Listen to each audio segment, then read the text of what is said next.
Assalamualaikum warahmatullahi wabarakatuh. Jumpa kembali sahabat Nuswantara sekalian. Pada video kali ini pembahasan kita adalah terkait dengan teknik penulisan karya tulis ilmiah. Nah, di dalam pembahasan terkait teknik penulisan karya tulis ilmiah ini nanti akan kita bagi menjadi 4 video. Pada bagian pertama kita akan membahas pengaturan margin, penulisan bab, heading, dan juga format kepenulisan. Pada bagian 2 nanti kita akan membahas cara membuat halaman berbeda. Jadi kan biasanya dalam satu file karya tulis ilmiah itu yang depan ada angka Romawi, sedangkan selanjutnya ada angka saja yang bukan Romawi. Nah, itu bagaimana nanti membuatnya, itu nanti ada di bagian kedua. Dilanjutkan dengan cara membuat daftar isi otomatis. Jadi sahabat Nuswantara sekalian tidak perlu input nomor halaman secara manual satu-satu, cukup dengan satu kali klik dia akan terisi otomatis. Nah, pada bagian ketiga nanti kita akan membahas terkait dengan teknik penulisan sesuai dengan ejaan yang disempurnakan atau EYD. Terdiri dari bagaimana cara mengutip, kemudian penulisan tanda baca, mana yang harus ditulis dengan huruf kapital dan lain sebagainya. Itu nanti ada di bagian ketiga. Sedangkan di part yang terakhir, di bagian keempat, kita akan membahas terkait dengan tata cara menulis footnote dan daftar pustaka. Nah, sebelum kami lanjutkan video ini, jangan lupa subscribe dan share ke sahabat Nuswantara yang lain. Di video ini kita memasuki bab pertama atau bagian pertama, yaitu tentang pengaturan margin, penulisan bab, heading, dan format penulisan. Baik, saya akan langsung mempraktekkan bagaimana cara penulisannya. Silahkan diikuti. Jika nanti ada pertanyaan, langsung ditulis di kolom komentar. Kali ini kita akan memulai video terkait dengan teknik pembuatan karya tulis ilmiah. Dan di video yang pertama, kita akan membahas tentang dasarnya dulu. Jadi terkait dengan margin, heading, kemudian font, dan juga penulisan bab dan subbab, seperti itu. Nah, untuk langkah pertama tentu yang kita butuhkan adalah Microsoft Word. Jadi kita harus membuka dulu Microsoft Word ya. Nah, di sini kami menggunakan Microsoft Office 365. Sebenarnya nggak ada bedanya antara Office 365 dengan Office yang lain ya. Cuma mungkin beberapa fitur sedikit saja yang berbeda, tetapi intinya sama dan letak-letaknya sama. Dan ini juga kami menggunakan Microsoft Word yang berbahasa Indonesia. Secara letak-letaknya sama, jadi misalkan bahasa Inggris, bahasa Cina, bahasa Perancis, bahasa Rusia pun ataupun bahasa Arab sama. Jadi nanti bisa dititeni ya, atau bisa ditandai simbol-simbolnya saja, seperti itu. Nah, kita mulai. Yang pertama harus kita atur adalah ukuran kertasnya. Jadi di tata letak atau di page layout jika berbahasa Inggris, ini di ukuran, kemudian pilih A4 karena biasanya untuk ukuran yang baru kita buka di Microsoft Word yaitu letter ya. Jadi untuk karya tulis ilmiah kita pakai ukuran A4. Kemudian marginnya ini, nah ini kita pakai atas gini aja nggak apa-apa, 2,5, bawah 2,5, kiri kita kasih 3. Gini, biasanya setiap lembaga atau institusi itu punya aturan sendiri-sendiri ya dalam menentukan margin. Cuma ini kita buat umum saja seperti ini. Jadi atas 2,5, bawah 2,5, kemudian kanan 2,5, sedangkan kiri 3 cm. Kenapa kok yang kiri lebih banyak? Karena yang sebelah kiri ini nanti digunakan untuk area jilidnya, seperti itu. Jadi kita klik OK. Nah, ini sudah berubah, dia ukurannya A4 dengan margin yang sudah kita sesuaikan tadi. Nah, di sini sebenarnya kita sudah menyiapkan makalah jadi. Nah, ini makalah jadi. Nanti coba kita praktekkan di sini. Jadi ini kosong. Bagaimana cara membuat makalah seperti ini ya? Dan kita nanti bisa koreksi ini betul apa salahnya. Ya, jadi pertama yang harus kita buat adalah covernya dulu ya. Jadi yang pertama harus kita buat adalah covernya dulu. Kita ambil dari sini, kita drag, kemudian kita copy, Ctrl C, kemudian kita paste ya, Ctrl V. Nah, di sini. Jadi struktur cover ada keterangannya. Ini misal makalah, kemudian judul, kemudian keterangan judul, kemudian penyusun ya seperti ini, diikuti dengan logo dari lembaga atau instansi perguruan tinggi, kemudian nama dari lembaga seperti itu. Nah, kemudian selanjutnya kita akan membuat kata pengantar dulu. Jadi setelah cover harus ada kata pengantarnya. Untuk beralih halaman baru kita jangan menggunakan enter ya. Jadi kita nggak boleh menekan enter. Nah, misalnya gini, kita enter sampai pindah halaman. Nah, ini cara yang salah. Cara yang benar adalah kita ke tata letak ya. Jadi misalkan kita ke ini home, ini ke pack layout, tata letak, kita klik, kemudian pemisah ini ya, pemisah paling atas kita pilih ya, ada halaman lah, paling atas ini kita pilih, kita klik. Nah, ini dia bergeser ke halaman baru. Kemudian kita tulis kata pengantar seperti ini. Nah, jika sudah kita lanjut ke halaman baru ya, yaitu ke daftar isi. Seperti tadi caranya, kita ke tata letak, kemudian ke pemisah, ini kemudian paling atas ya halaman. Nah, kita tulis daftar isi. Nah, setelah daftar isi kita langsung masuk ke bab 1. Jadi kita tetap harus pindah halaman juga, pindah halaman baru ke sini lagi, kita klik. Nah, kita tulis bab 1, kita enter ya, kita tulis huruf besar, pendahuluan seperti ini. Nah, jadi sebelum lanjut ya kita harus membuat heading dulu. Fungsinya nanti adalah untuk membuat daftar isi secara otomatis. Yang pertama itu, yang kedua adalah lebih mudah ketika kita akan merevisi di bab-bab yang akan kita cari seperti itu. Jadi untuk mempermudah pencarian bab yang akan kita revisi seperti itu. Jadi kita buat heading dulu. Kita blok semuanya. Kita pilih judul 1 di sini ya. Judul 1. Jadi di home, kemudian kita pilih, ini ada banyak pilihan.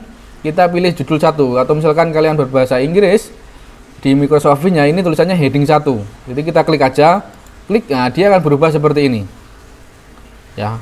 Kemudian yang harus kita lakukan adalah kita kembali arahkan pointernya ke heading 1 ini, kemudian kita klik kanan sehingga akan muncul seperti ini. Kemudian kita pilih modify atau ubah. Ada simbolnya A, kemudian ada pensilnya ini ya. Kita klik aja. Nah, kemudian kita pilih fontnya, kita Times New Roman ya, idealnya. Kemudian ukurannya juga 12, kita bold, kita kasih warna hitam, kemudian kita rata tengah. Nah, di sini.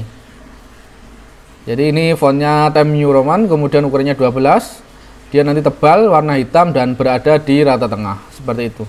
Klik. Nah, seperti ini ya. Nah, bedanya nanti jika misalkan ini ada subbab baru, maka dia harus heading 2. Jadi penjelasan heading itu seperti itu.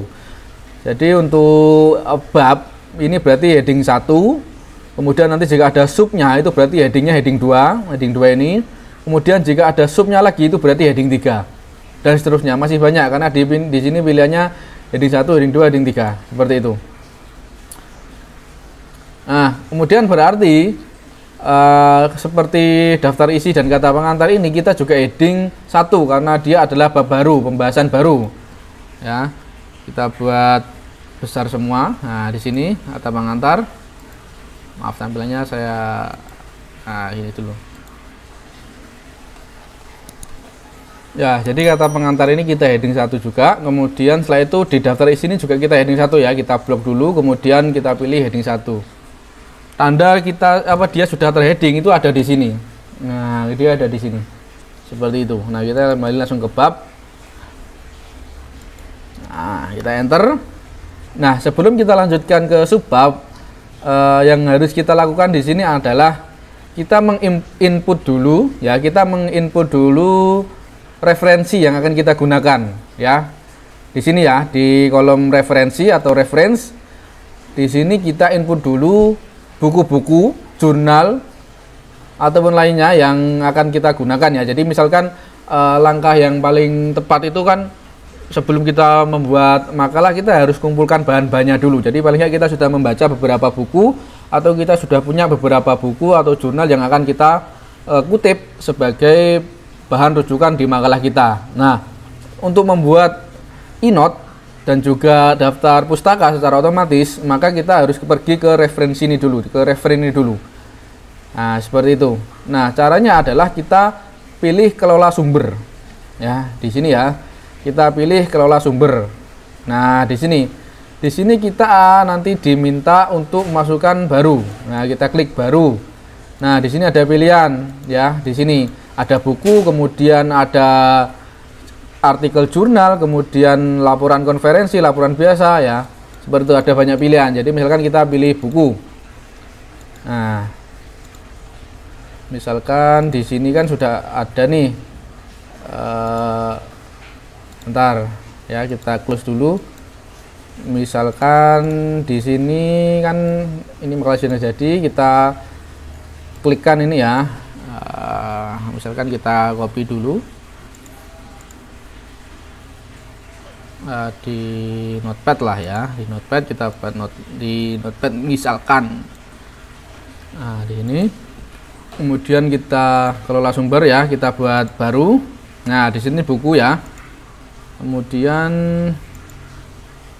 nah ini kita masukkan ya. Jadi masing-masing bahan atau buku yang kita buat rujukan nanti kita masukkan di kolom pengarang. Misalkan ini ada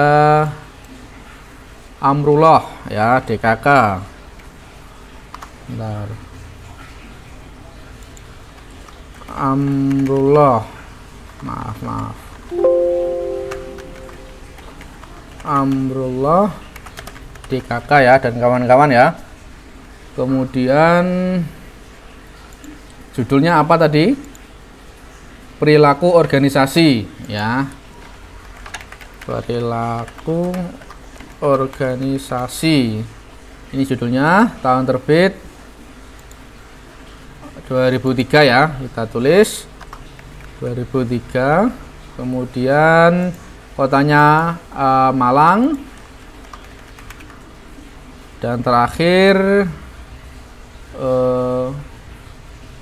penerbitnya Bayu Media. Ini Bayu Media seperti ini. Nah, ketika sudah kita klik OK. Nah, kemudian kita buat baru lagi di sini ya. Misalkan kalian keliru bisa bisa mengeditnya juga di sini. Kita masukkan baru lagi. Nah, ini ada Indra Wijaya yang kedua ini ya, Indra Wijaya Adam. Berarti ini sebenarnya namanya Adam Indra Wijaya. Kita tulis saja sesuainya. Adam Indra Wijaya, kemudian judulnya ini ya, kita copy, kemudian tahunnya 1989, kota Bandung, penerbitnya Sinar Baru. Sinar Baru seperti ini ya. Kita klik, coba. Kemudian kita tambah lagi.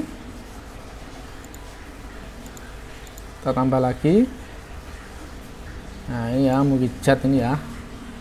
Mukijat. Nah, di sini kita paste, kemudian judulnya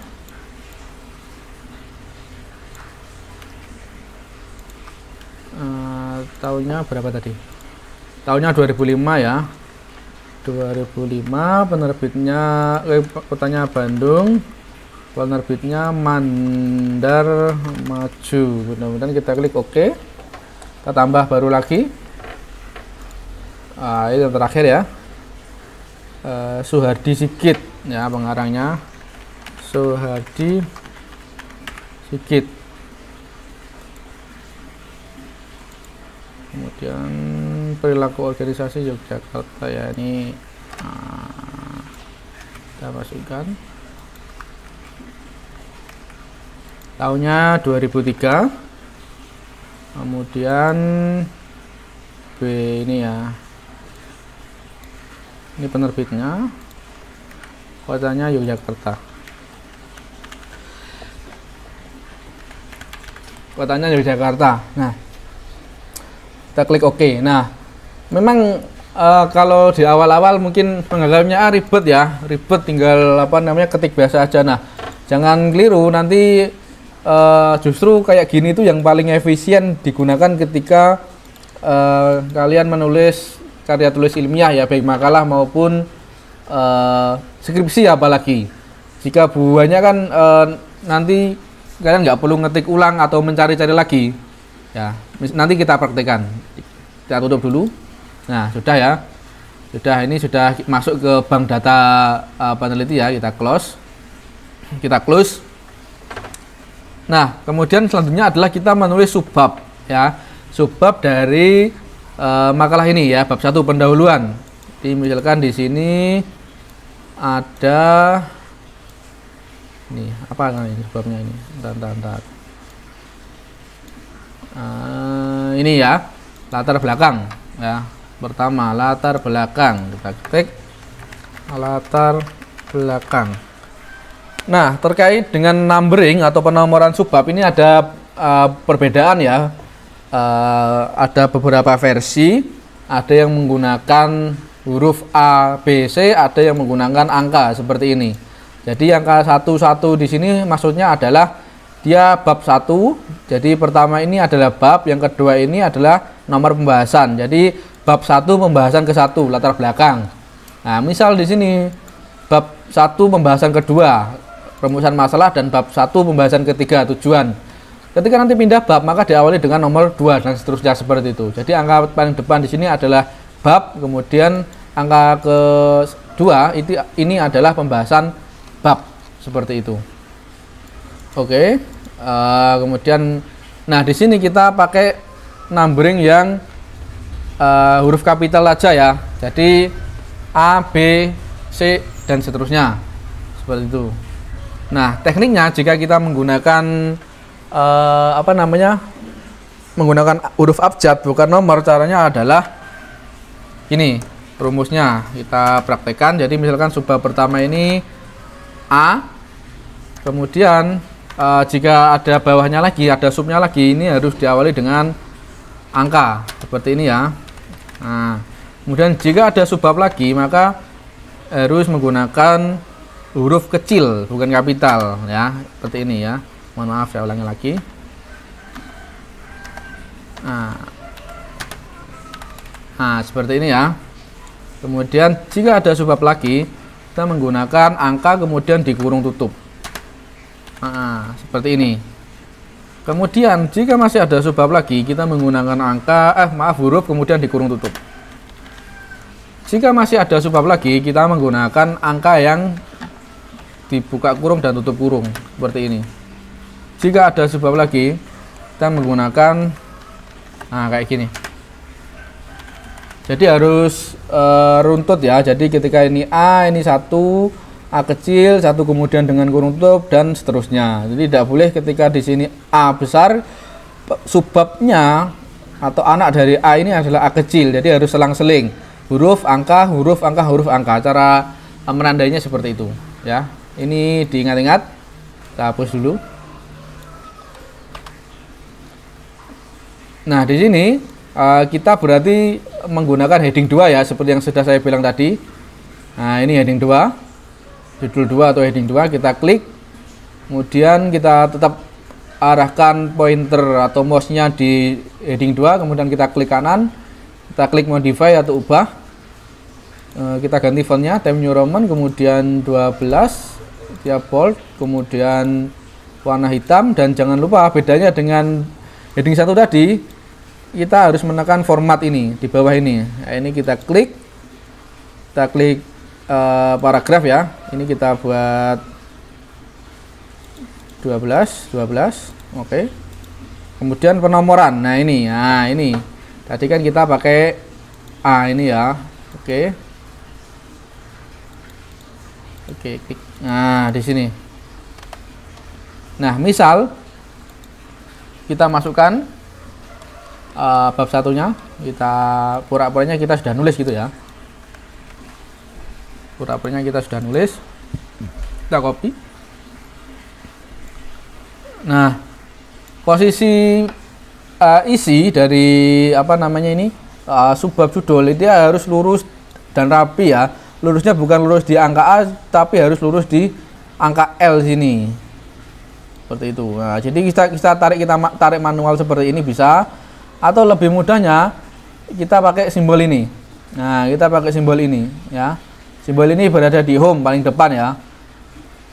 Jadi di sini kita klik aja, lah dia sudah biasa sendiri secara otomatis. Nah, seperti itu. Jadi ini latar belakang. Kemudian pembahasan nomor 2 adalah rumusan masalah. Tidak perlu kita kasih A, B, C dan sebagainya ya. Cukup kita blok, kemudian kita kembali ke heading 2. Klik. Nah, dia akan secara otomatis fontnya ganti dan nomornya diurutkan sesuai dengan sebelumnya. Jadi misalkan di sini adalah A, ini B. Jadi kalian nggak perlu mengingat-ingat tadi apa ya, karena dia sudah tersusun secara otomatis. Itu tuh. Kemudian kita isi, ya. Nah, ini kemudian yang ketiga tujuan, ya. Kita blok, kemudian heading 2. Nah, ini tujuannya. Kita copy, kita paste. Nah, di sini. Nah, ini bab 1 kita selesai. Sekarang kita ganti ke bab 2. Jangan di enter ya. Kita ke tata letak, kemudian pemisah, halaman baru di sini. Nah, klik. Nah, ini hapus saja. Nah, bab 2.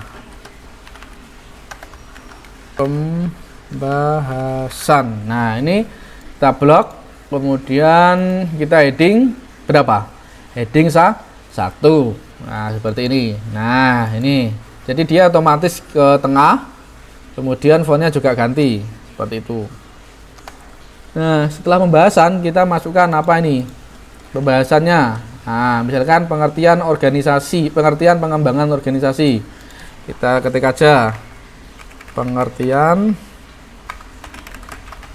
pengembangan organisasi. Nah, kita blok, kita heading 2 di sini. Nah, ini kenapa kok D? Karena di atasnya ini C, jadi dia kan secara otomatis mengurutkan dengan nomor di atasnya atau nomor sebelumnya. Maka kita harus ganti dulu. Kita arahkan, kita klik di huruf D-nya ini. Ya, kemudian kita klik kanan. Nah, ini ada mulai ulang pada A.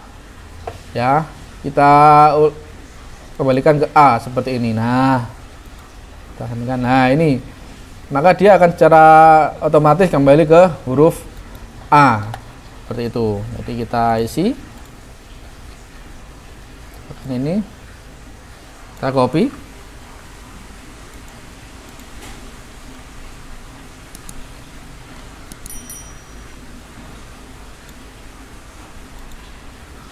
Seperti ini ya. Nah, ini kan sudah kita isi. Nah, alangkah baiknya titik-titik ini, simbol-simbol ini kita gunakan angka saja ya, seperti ini. Nah, kita gunakan seperti ini saja.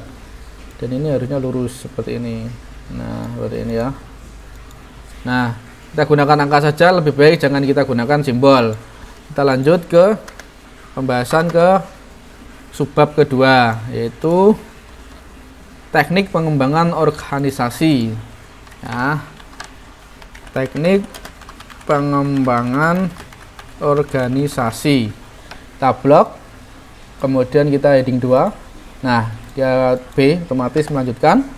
Kemudian kita isi ya, kita isi di sini. Kita isi di sini, kita copy, kita pastekan. Ini pura-puranya kita sudah menulis gitu ya. Jadi bukan kopas-kopas di internet, bukan. Pura-puranya kita sudah nulis seperti itu. Biar menyingkat waktu juga.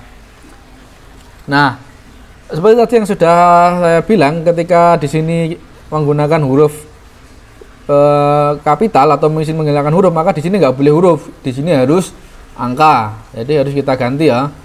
Jadi kita rapikan dulu, dia nggak boleh berjarak seperti ini, jadi harus lurus. Nah kayak gini, itu kita klik di angkanya ini, kemudian di sini kita kembali ke atas, kemudian kita pilih nomor. Nah ini seperti itu. Nah ini sudah berganti nomor semua. Kemudian selanjutnya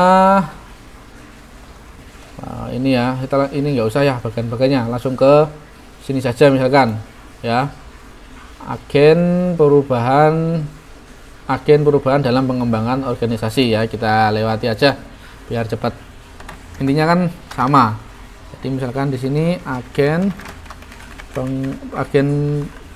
perubahan dalam pengembangan organisasi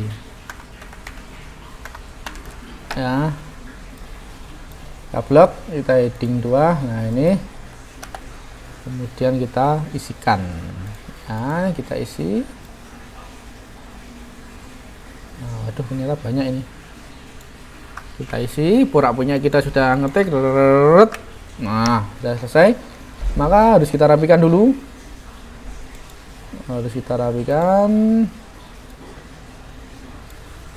Ini ya. Nah ini juga keliru, hanya kita ganti angka.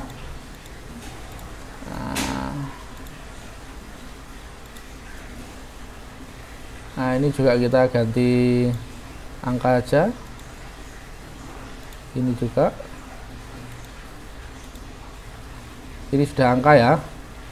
Ini kita rapikan secara alenianya.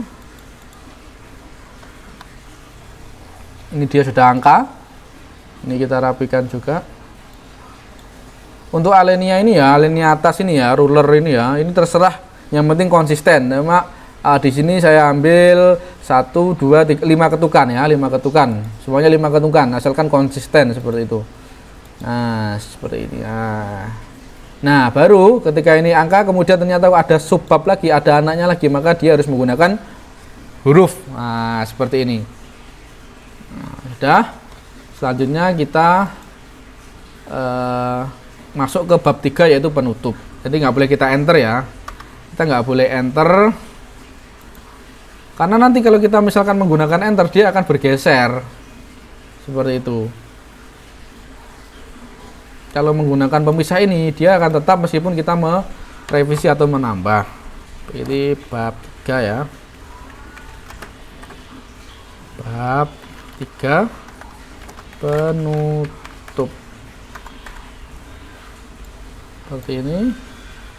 Kita heading 1 ya, maaf hurufnya besar ya, kita masukkan di halaman penutupnya.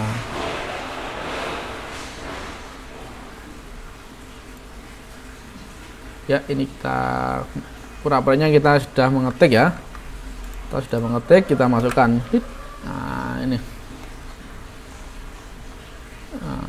ini harusnya tadi ya, harus konsisten alenianya. Kalimat 5 ketukan seperti ini. Ini juga harusnya 5. Ini kita rapikan, ini juga harusnya 5 seperti ini. Nah salah satu enaknya kita menggunakan heading tadi ya, heading ini ketika kita mau mencari, jadi perhatikan pointernya atau mouse-nya. Kita misalkan, nah kita sudah ke bab penutup, ternyata kok ada mau yang kita revisi di bab pembahasan ini, kan kita klik aja. Misalkan di pengertian pengembangan organisasi, kita nemu bahan baru yang akan kita masukkan, tinggal klik aja, klik. Nah dia otomatis akan tampil di halaman pengertian pengembangan organisasi. Misalkan kita mau mengganti latar belakang ya, kita tinggal klik aja di sini. Nah dia akan kembali ke halaman latar belakang. Ini akan sangat memudahkan kalian jika dalam penulisan karya tulis ilmiah yang tebal, misalkan skripsi, tesis, disertasi kayak gitu kan, biasanya pembahasannya banyak. Jadi kalian nggak perlu scroll untuk mencari, tinggal hanya klik di sini saja Seperti itu. Salah satu keunggulan menggunakan heading ya. Seperti itu. Baik, mungkin di video pertama itu dulu. Nanti kita akan membuat daftar isi ya, membuat halaman dan juga daftar isi ini secara otomatis seperti itu. Baik, sekian saya akhiri dulu. Assalamualaikum warahmatullahi wabarakatuh.